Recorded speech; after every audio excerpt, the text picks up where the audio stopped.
नमस्कार, मैं Nancy Rawat the Bharat में आपका स्वागत है। पेश है आज के मुख्य समाचार। वेलफेयर स्कीम को रेवड़ी बताकर बीजेपी जनता का उड़ा रही है मजाक। मनीष सिसोदिया का वार। एकनाथ शिंदे बनाने जा रहे हैं नया शिवसेना भवन। पुरानी इमारत के पास होगा निर्माण। श्रीलंका से भागे पूर्व राष्ट्रपति गोटाबाया राजपक्षे को छोड़ना पड़ा सिंगापुर। चीन का आतंकवाद के प्रति सामने आया दोहरा रवैया। जैश-ए-मोहम्मद के आतंकी पर बैन लगाने में अटकाया रोड़ा। अब खबर विस्तार से। बिहार के नव नियुक्त उप मुख्यमंत्री तेजस्वी यादव ने दिल्ली में कांग्रेस अध्यक्ष सोनिया गांधी से मुलाकात की।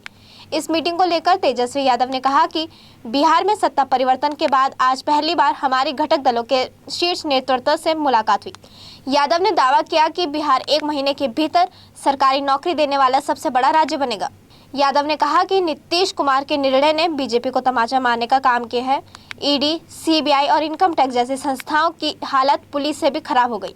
बीजेपी प्रवर्तन निदेशालय और केंद्रीय जांच ब्यूरो के स्कैनर का इस्तेमाल कर लोगों को डरा रही है। दूसरी तरफ विदेश मंत्रालय के प्रवक्ता अरिंदम बागची ने प्रेस कॉन्फ्रेंस करके इशारों में चीन को आड़े हाथ लिया है। अरिंदम ने कहा कि यह दुर्भाग्यपूर्ण है कि जब आतंकवाद के खिलाफ हमारी सामूहिक लड़ाई की बात आती है तो अंतर्राष्ट्रीय समुदाय एक साथ मिलकर आवाज उठाने में असमर्थ रहा है। 9 अगस्त को यूएनएससी में भारत ने खुली बहस में ये मुद्दा उठाया था। बता दें कि जैश आतंकी अब्दुल रऊफ अजहर कंधार अपहरण से लेकर पुलवामा हमले तक का मुख्य साजिश करता रहा है। अमेरिका ने इसे 2010 में वैश्विक आतंकवादी घोषित कर दिया था, लेकिन चीन ने एक तरह से पाकिस्तान का सपोर्ट करते हुए जैश आतंकी अब्दुल रऊफ का संयुक्त राष्ट्र में बचाव किया। हालांकि ये बात छुपी नहीं कि चीन पीछे के दरवाजे से पाकिस्तान में आतंकवादी गतिविधियों को सपोर्ट करता है। दूसरी तरफ दिल्ली के उप मुख्यमंत्री मनीष सिसोदिया ने आज एक प्रेस कॉन्फ्रेंस कर केंद्र सरकार पर जमकर हमला बोला है। उन्होंने कहा कि दिल्ली सरकार द्वारा जनता के लिए चलाई जा रही वेलफेयर स्कीम का केंद्र सरकार मजाक बना रही है। सिसोदिया ने आगे कहा, ये लोग जन कल्याण योजना को रेवड़ी कहते हैं। दुनिया के विकसित देशों को देखें तो उनकी इकोनॉमी के मजबूत होने का कारण यही है कि वे अपने लोगों में इन्वेस्ट करते हैं। उन्होंने आगे कहा कि दिल्ली सरकार 7 सालों से लोगों और उनकी सुविधाओं में इन्वेस्ट कर रही है, इसलिए केंद्र सरकार भी फायदे में है।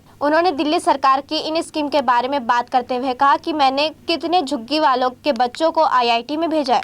वहीं महाराष्ट्र के एकनाथ शिंदे और पूर्व सीएम उद्धव ठाकरे एक बार फिर से आमने सामने होंगे। शिंदे नया शिवसेना भवन बनाने जा रहे हैं। दोनों गुटों में पहले से ही असली शिवसेना को लेकर लड़ाई चल रही है। शिंदे गुट ने पार्टी सिंबल पर दावा किया है कि अब एकनाथ शिंदे नया शिवसेना भवन बनाकर उद्धव ठाकरे की मुश्किलें और बढ़ाने वाले हैं। शिवसेना का नया भवन उद्धव गुट की शिवसेना के भवन से 500-600 मीटर की दूरी पर होगा। शिंदे गुट ने चुनाव आयोग को पत्र लिखकर पार्टी के धनुष और तीर के चुनाव चिन्ह को आवंटित करने की मांग की थी। उन्होंने लोकसभा और महाराष्ट्र विधानसभा में मान्यता मिलने का हवाला दिया था। चुनाव आयोग ने उद्धव ठाकरे और मुख्यमंत्री एकनाथ शिंदे के नेतृत्व वाली शिवसेना के प्रतिद्वंदी धड़ों को अपने दावों के समर्थन में 8 अगस्त तक दस्तावेज जमा करने को कहा था। गौरतलब है कि शिवसेना में बगावत के बाद पार्टी 2 गुटों में बंट गई। एकनाथ शिंदे के गुट ने बीजेपी से नाता जोड़कर उद्धव ठाकरे के नेतृत्व वाली एमवीए सरकार को गिरा दिया था। इसके बाद शिंदे मुख्यमंत्री और बीजेपी के देवेंद्र फडणवीस उप मुख्यमंत्री बने थे। दूसरी तरफ श्रीलंका के पूर्व राष्ट्रपति गोटाबाया राजपक्षे को कानूनी वजहों से के कारण सिंगापुर छोड़ना पड़ा। रिपोर्ट के मुताबिक सिंगापुर के इमिग्रेशन अधिकारियों ने गुरुवार को कहा था कि एक निश्चित अवधि समाप्त होने के बाद उन्होंने आज देश छोड़ दिया है। अब गोटाबाया ने थाईलैंड में शरण ली है। राजपक्षे सिंगापुर से बैंकॉक के लिए रवाना हुए।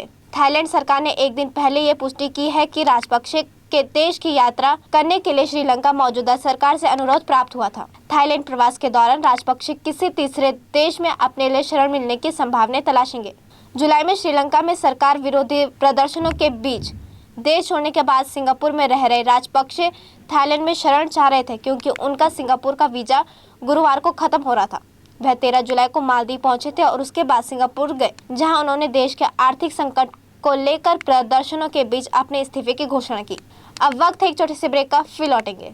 ITM हमारा, इसमें बहती ज्ञान की गंगा है, इसमें रहती प्रेम की यमुना है, सिद्धांतों का उच्च हिमालय है, भक्ति सिखाता एक तिरंगा है,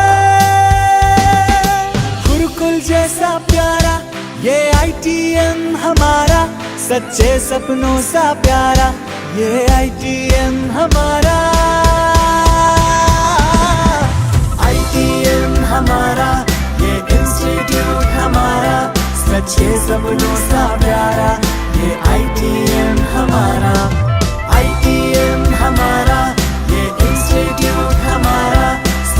सपनों सा प्यारा, ये ITM हमारा। ब्रेक के बाद एक बार फिर से खबरों में आपका स्वागत है। आतंकवाद को लेकर एक बार फिर से चीन के दोहरे रवैये की पोल दुनिया के सामने खुल चुकी है। चीन हमेशा आतंकवाद पर अंकुश लगाने की बात कहता रहता है, लेकिन जब कोई इस दिशा में सख्त एक्शन लेने का वक्त आता है तो उसका असली चेहरा सामने आ जाता है।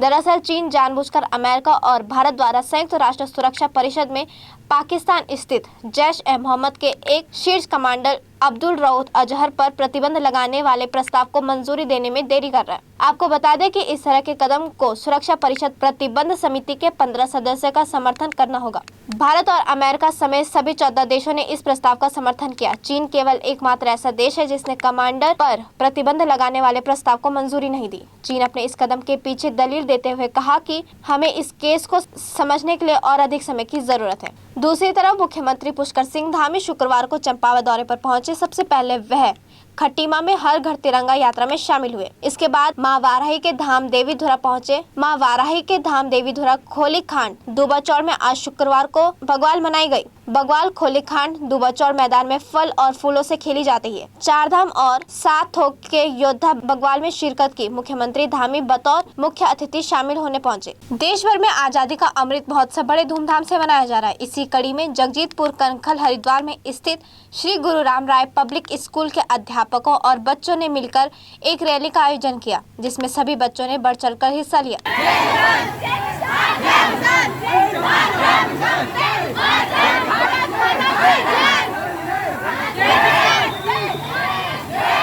स्कूल द्वारा की गई ये पहल बेहद ही सराहनीय है और जो हम सभी के अंदर देश प्रेम की भावना को जागृत करती है। दूसरी तरफ भारतीय क्रिकेट कंट्रोल बोर्ड ने एक बड़ा फैसला किया है। दरअसल वुमेन इंडियन प्रीमियर लीग के पहले संस्करण के लिए मार्च 2023 में विंडो रखी गई। BCCI अध्यक्ष सौरव गांगुली ने लगातार वुमेन IPL के लिए कोशिश कर रहे हैं। मीडिया रिपोर्ट के मुताबिक वुमेन IPL के लिए वुमेन डोमेस्टिक क्रिकेट कैलेंडर में बदलाव किया गया। बहरहाल नवंबर से अप्रैल तक चलने वाले वुमेन डोमेस्टिक क्रिकेट सीजन को 1 महीने के लिए आगे बढ़ा दिया गया। गौरतलब है कि साल 2018 से BCCI महिला T20 चैलेंज का आयोजन कर रहा है।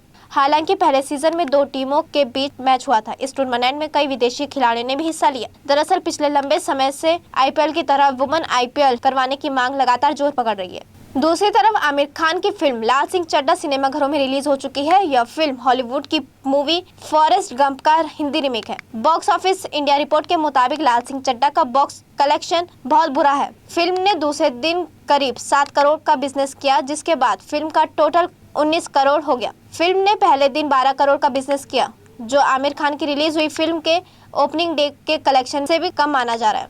इसी के साथ आज के समाचार समाप्त हुए। धन्यवाद।